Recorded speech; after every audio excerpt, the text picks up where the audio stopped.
This is Macro Analytics, delivering frank conversations on global macroeconomics and market analysis, outside the mainstream, featuring discussions and debates between Gordon T. Long, publisher and editor of GordonTLong.com, and his guests.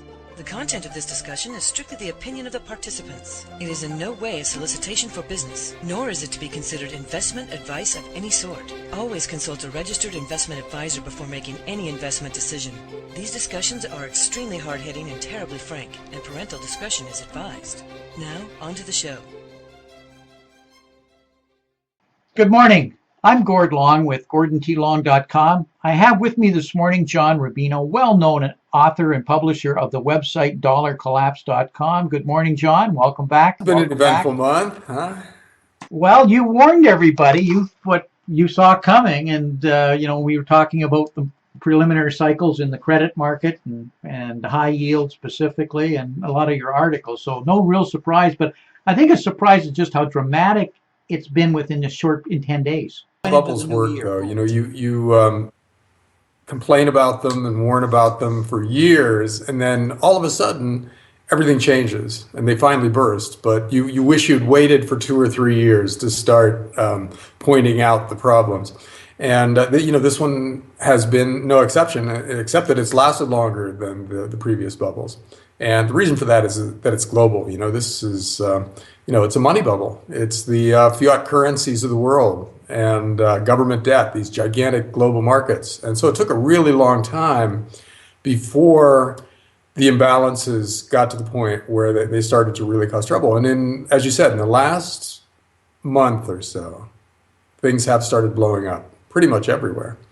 And even though the last couple of days, they're kind of snapping back a bit, but the general trend now is towards a bear market in equities and a continuing decline in commodities. And so the year ahead ought to be really tempestuous, you would think, because the imbalances are still there. They're not worked off yet or anything. Oil is still out of balance. The supply is still exceeding the demand, and we're running out of storage space. So probably you'll see the oil market be weak for a while longer, and maybe considerably weaker. And global equities are still overvalued. So all the problems are still there. But we saw the first hint of how the market's going to bring everything back into balance in the last few weeks. This was the first or the worst 2-week start to a year ever in the equities markets. And lots of other markets are, like commodities, for instance, are incredibly weak and incredibly volatile. And so the year is starting off like a replay of 2007, 2008. We'll see if it continues, but it definitely looks like that all over again. John, and you're right, there's a historic difference. We felt that we were going to see a significant portfolio readjustment on January the 1st, between it and the options expiration in January, which is normal. In other words, think of it this way. You want to make sure on your statements that you put out, you've had a great year, you are also in all the right kinds of stocks that show up on that statement. But you want to be out of them, but you can't be out of them until December the 31st on your statements that you publish. So what happens is right into the first of the year, everybody starts moving it around to where they really want to be and feel that they're overextended. So there's nothing new in that. But this time, the adjustment was so significant, and part of the issue, when I look at the stocks, you've got a few Nifty 9, a Fantasy, the FAN stocks that are driving through the ETFs, trillions of dollars in indexes that stem back to a few kinds of stocks. And as soon as they started adjusting those which were overextended, it just started cascading itself because you had so much disruption in China. You got the oil continuing, the commodities.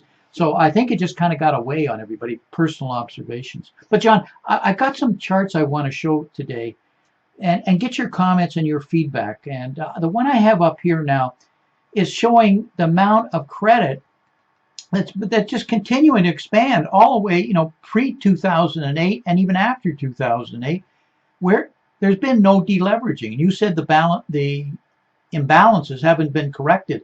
I think this chart says that, doesn't it?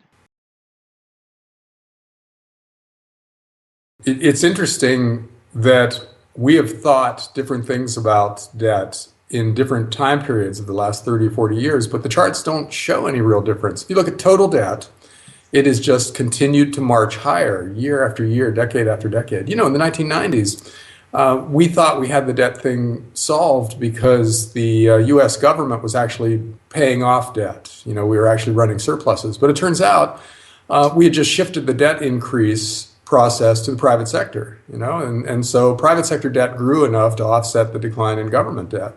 And in subsequent administrations, it's gone back and forth between private and public sector debt, but the total amount of debt has continued to grow. And so we are digging ourselves into a deeper and deeper hole every year. In other words, we're leveraging ourselves further in the global economy and creating the conditions for an even bigger bust somewhere out there in the future. So nothing has been fixed. No one's even taking steps to fix anything because everybody has basically embraced debt for one reason or another and either actively made it increase or allowed it to increase. So someday the debt increase process has to stop and it has to reverse. And that's basically the Austrian economics endgame for a debt-driven boom. You know, there's no way to get out of having to pay off or default on debt when you've taken on too much of it. So you have this really disorderly adjustment process. And what's happened in the last couple of weeks is what it will feel like when that process really gets going. This might not be it. You know, this might just be another blip that's going to be short-circuited by massive central bank intervention. But someday it'll end. And it'll feel a lot like this to begin with, you know, with people starting to panic and asset prices bouncing all over the place and mostly plunging. And the only question is when. You know, we can't know that this is it, but it sure does feel like the beginning stages of something like that. And you know, the longer we let it go, the worse the eventual adjustment process will be because you know, right now we owe more than we've ever owed in history. You know, this is much worse than 1929. And that was the most leveraged point of the global economy up to that time. So if debt was the issue in the Great Depression, then we've got something even worse than the Great Depression coming. And the question is, what form will it take? You know, will it be a hyperinflation when we basically just devalue all the world's currencies to get out from under our debt? Or will it be a bigger, nastier version of the 1930s when everybody collapses under the weight of their debt and defaults? You know, that's what's coming. And we don't know when exactly, and we don't know the exact form of it, but something really bad along one of those two lines is definitely in our future. The more debt we have, the more money that it consumes to pay any level of interest or debt payments that are on it. So at some point when that debt gets too high, your growth in your country to support it becomes obviously such a burden. But what we've done, it reminds me of somebody trying to pump up a balloon. And what we've found is we have to pump new credit into the balloon at a faster rate than the GDP to keep the GDP growing. But at some point, we keep pumping on that balloon, the balloon starts to rip. And by rip, there's a little rip in it because all of a sudden you're not getting the same GDP growth for the amount of debt that you're going into the economy because it's consuming more of the wealth to support it.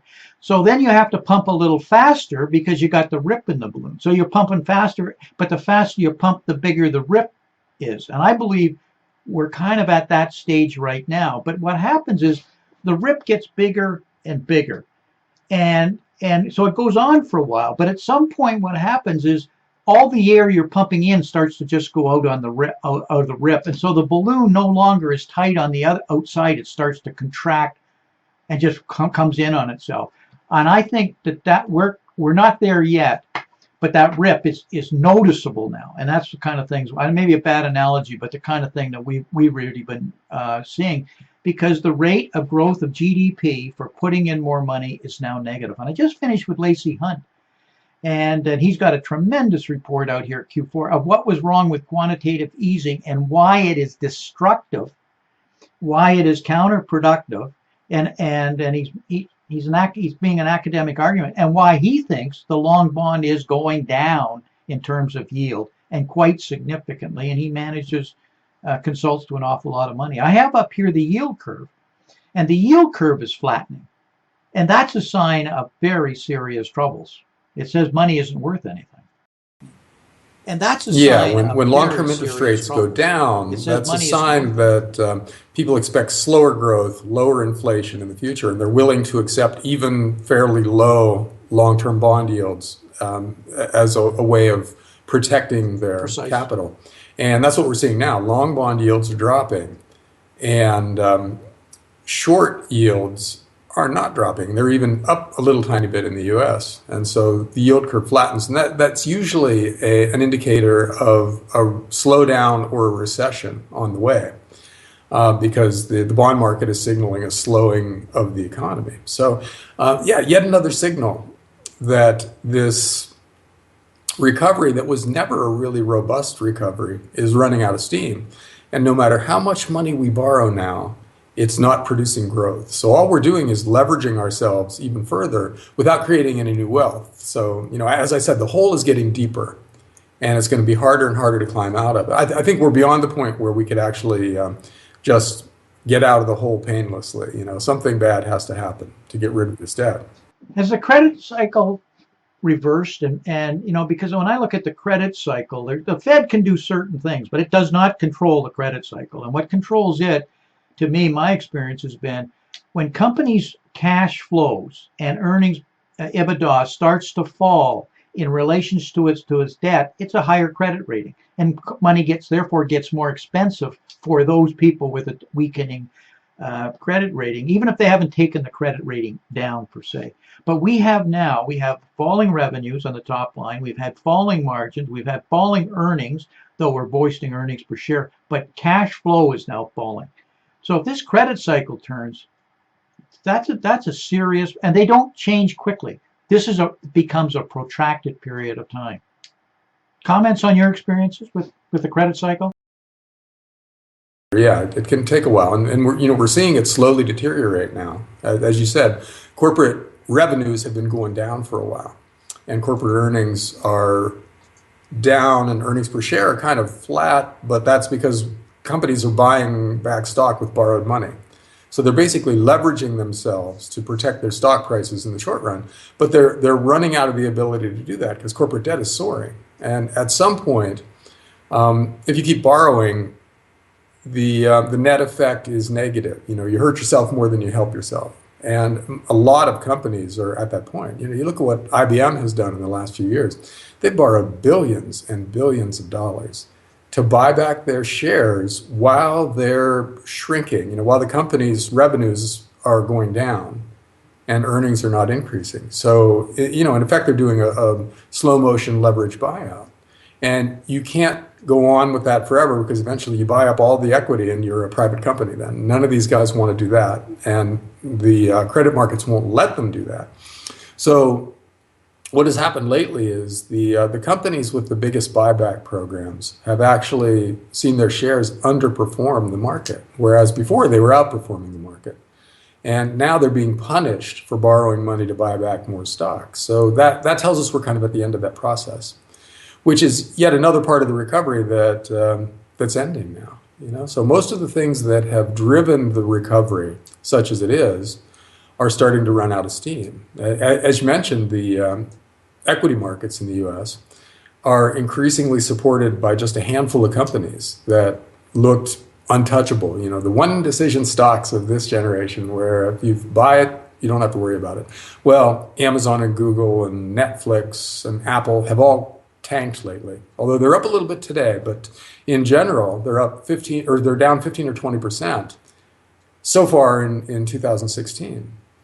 And if that continues, that knocks really the final leg out from under the bull market, because if companies can't borrow money to buy back their stock, and the operationally most powerful companies out there are no longer going up, then what's left? What are you going to buy in this kind of a market if Google and Netflix and Amazon are going down? What's left? Because the emerging market stocks and bonds that were winners over the past few years are now the opposite. Nobody wants to own them anymore because we're all terrified of what's going to happen to those countries. Nobody wants commodity assets because the commodity markets have just been crushed lately.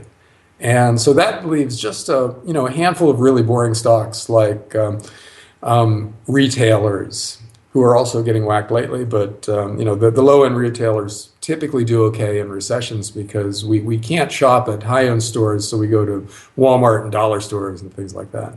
So they tend to do well. But that's it. That's almost all that's left. Grocery stores and dollar stores, and that can't support a bull market. So if nothing changes in the near term, then you wouldn't see U.S. equities as really an attractive place to be. And this incipient bear market that we've got going can continue for a while.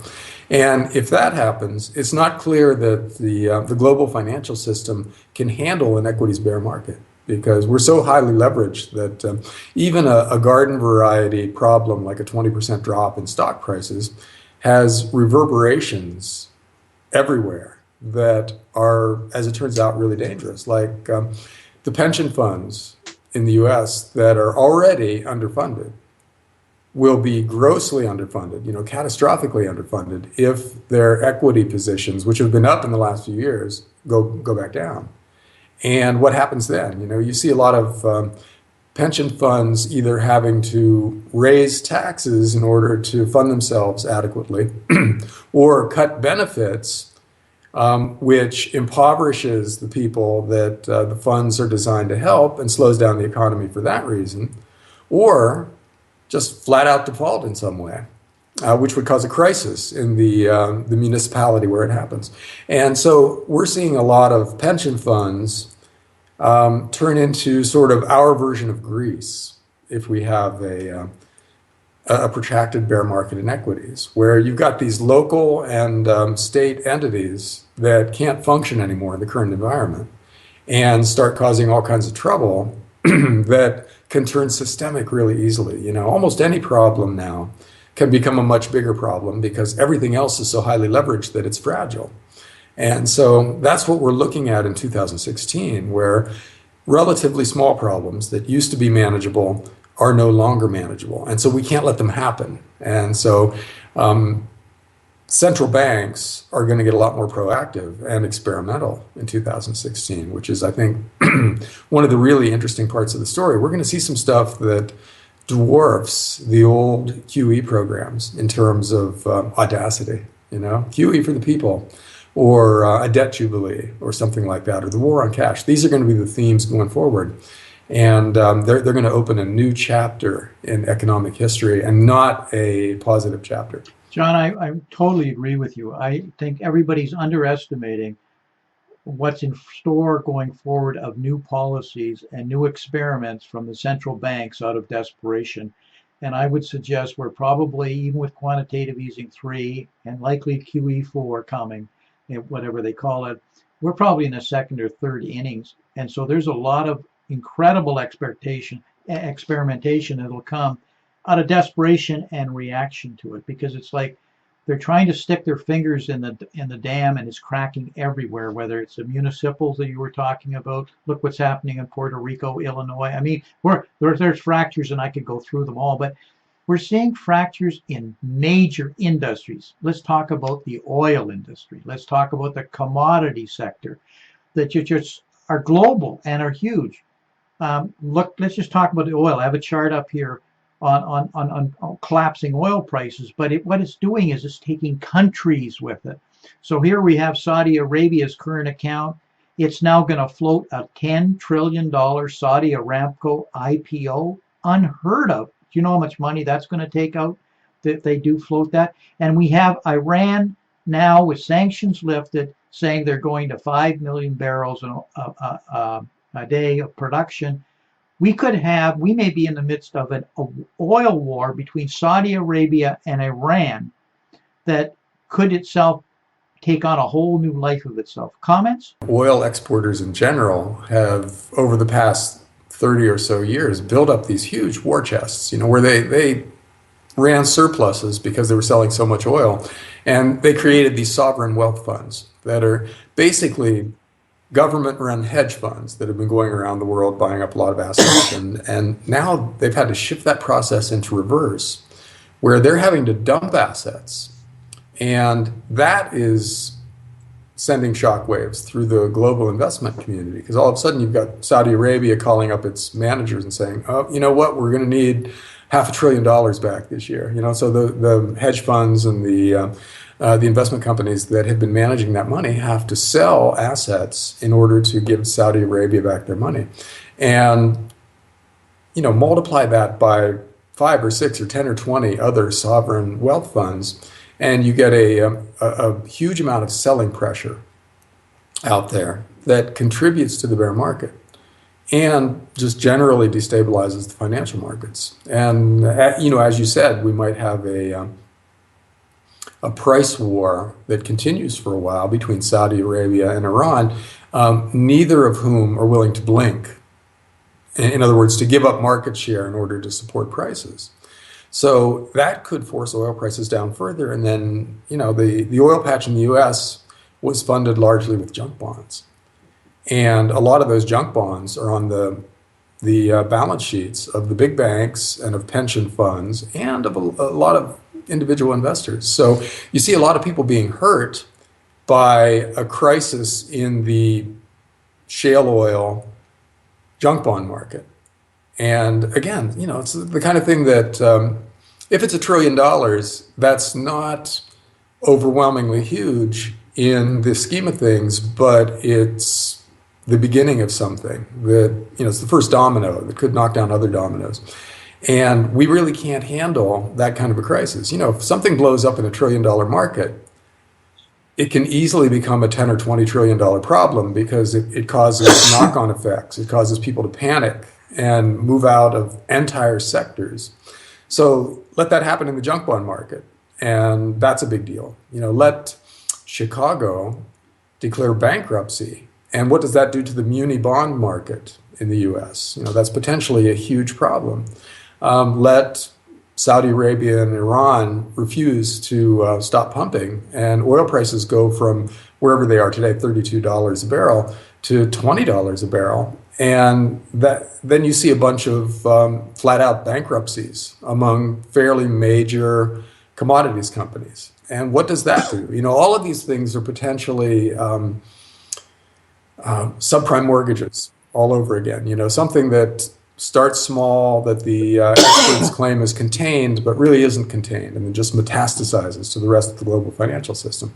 So we've got a lot of things out there that could go wrong, that could cause a lot of other things to go wrong, and the odds are none of them going wrong in the year ahead. That's pretty slim. Something is going to blow up, or several things are in the process of blowing up right now, and a few of them are going to continue and to turn into full-fledged crises. So I think 2016 is going to be a fascinating time from a economic theory standpoint, but you want to watch it from a safe distance. And you also want to go to the Big Short. That movie is a really interesting chronicle, and that's actually a funny chronicle. Somehow they made a finance movie that's partially a comedy. But it's a really good example of what happens inside the financial markets when things start to blow up. Because 1 month everybody's confident and they're kind of poo-pooing all the critics, and the next month they're wondering if the whole global financial system is either going to survive the next year. And that's the way things could unfold in 2016. And the way the guys profiled in that movie made money is also the way a lot of people will make money in 2016. Short selling in general has been just awesome for a lot of people for the last 3 or 4 months, and especially the last couple of weeks. And there's no reason to think that changes in the near term, given all the stuff that's going on. So the people who bet against the system in the next year or 2 years or 3 years are going to be the ones who make most of the money. And the people who are contractually 100% long, like a lot of mutual funds are, or just biased towards going long, like a lot of hedge funds are, they're the ones who are going to have the trouble. And we're seeing that lately with a lot of hedge funds blowing up because of long positions in big stocks like Valiant, for instance, that just cratered. And I think we'll see more of that in 2016 as well. A lot of big name hedge funds just reporting bad numbers and then either closing or scaling way back or refusing to give their clients money back until they can make an orderly withdrawal from the markets that they shouldn't have been in to begin with. Lots of things like that are going to happen, and it's going to add to the drumbeat of bad news that will end with everybody being really spooked until we get some kind of a capitulation. 2008 was basically stemmed from the subprime mortgage market, and it cascaded, and it nearly brought the world to its knees. Certainly the Fed was at its limits trying to hold things together, taking over Fannie Mae, Freddie Mac, etc. This time though, it's not a U.S. subprime housing. We're talking about global industries that are measured in the many trillions of dollars. Trying to stop that, as you meant, and you went through a raft of different issues here, is a huge issue. And we haven't even got to China. We haven't even talked about the magnitude of what could happen there, because we're seeing huge issues in the credit and the financial markets in China. Yeah, China basically borrowed more money than any country's ever borrowed between 2008 and 2013 or 14, and they wasted an awful lot of it. They invested in things that are turning out to be really, really bad ideas, like massive amounts of steelmaking capacity in a world where it doesn't need much steel anymore, and cement capacity and whole new cities. So these things aren't generating cash flow. And China has to figure out how to service its debt with really inadequate cash flow coming in from the things that it bought with the proceeds from that debt. So they've got some kind of a workout ahead of them. It might be a short, fast credit crisis, or it might be this long kind of grinding Japan-style thing where they just have a lost decade with really low interest rates and a depreciating currency and ongoing problems that bubble up every once in a while. We can't know how that's going to play out, but China's not going to be the growth engine of the world going forward, which means there might not be a growth engine in the world going forward, because there's nobody really left that can grow at 6 or 7 or 8% a year and pull everyone else along. So slow growth, a drumbeat of bad news turning into financial crises, that's what we've got to look forward to now. And we don't know when it'll resolve, but the longer it goes on, the worse the resolution will be. Maybe worse than slow growth, we may have true contraction in growth. And I'm looking at the currency reserves and how badly foreign reserves are shrinking, and that's a function of China, who had been building, are now in contraction from a reserve accumulation. Saudi Arabia, the OPEC and non-OPEC are in a contraction that way. We don't know where that means. A lot of negatives here, John, going into 2016. Any one of them. But all we know is that something's going to break at some point, and so be prepared. I think that's the message here this morning, isn't it? And we've been talking about this for quite some time, but it's definitely now front page. Everybody's can see it now. All the things we were warning. Frankly, a bad idea for the past 4 or 5 years, but now people are finding out why you're conservative with your money when things get unstable, because they're finding out that these stocks that they thought were going to continue to make them 10 or 15, 20% a year are now losing that much in a matter of weeks. And they wish they were in cash and precious metals and related things. So it took a long time to get to this point, but now the attraction of conservative investing strategies and hiding out in precious metals and cash and related things are starting to become apparent to people.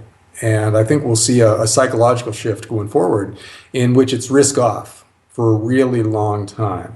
And that'll be a huge difference from the past 5 or 6 years. And, who knows how it plays out, Gordon. I wish there was a way to put some kind of a time frame on this, but we really can't. But all we can say with any kind of certainty is that the more money we borrow, the more unstable things will get until they blow up. So we'll see. Maybe it's 2016, maybe not, but it could be. So it's time to take that into account when we're allocating capital. John, we have to break.